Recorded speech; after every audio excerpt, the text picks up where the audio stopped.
Hello everyone! Samahan niyo ako, magluluto tayo ng sinigang na hipon. At ayan, ang pinakabida sa ating kusina ngayon, ang hipon bao. At ayan na nga, sisimulan nating magluto. Sibuyas, labanos, dahon sili, at ang ating tamarind soup base o ang ating pansigang. Siyempre, hindi mawawala ang ating kamatis. Nilagay ko na siya sa tubig kasi pakukuluin ko na siya. Ayan na, mag-start na tayo magluto. Lagay na natin ang ating sibuyas para pagkulo niya, malasa na. Yan, unahin na natin yan. Pagkulo niya, lalagay na natin yung gulay. Kulo na siya. Ito na, ilalagay ko na to. Ito, labanos. Yan. Tapos isasama ko na rin to. Piling pansigang, hatiin ko sa gitna kasi gusto ko ng manghang. Dalawa lang naman ang hahatiin ko sa gitna para maisipa na agad yung ah, magiging sabaw niya. Diba? Natin uli. Ito na. Talagay na natin ang ating artista. Ating hipon.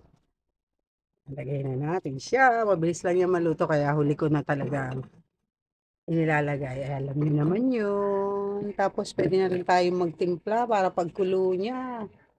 O, lalagyan ko na siya ng asin tuloy. Para kasi sandali na lang to eh. Luto na to eh. O, kita nyo? Iba na agad yung kulay. Yan, takpan ko lang muna siya uli ah. Yan.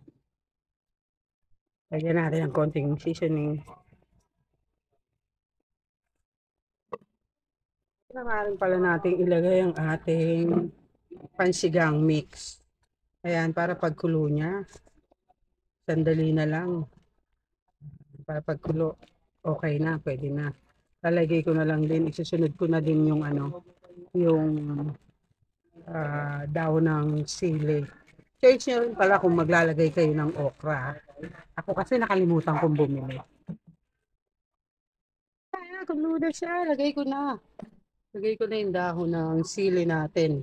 At luto na ang ating sinigang na hipon. Ayan na.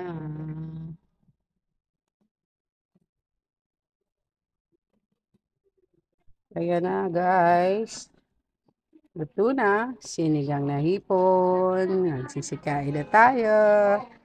Salamat po. Please like, share, and subscribe. Thank you.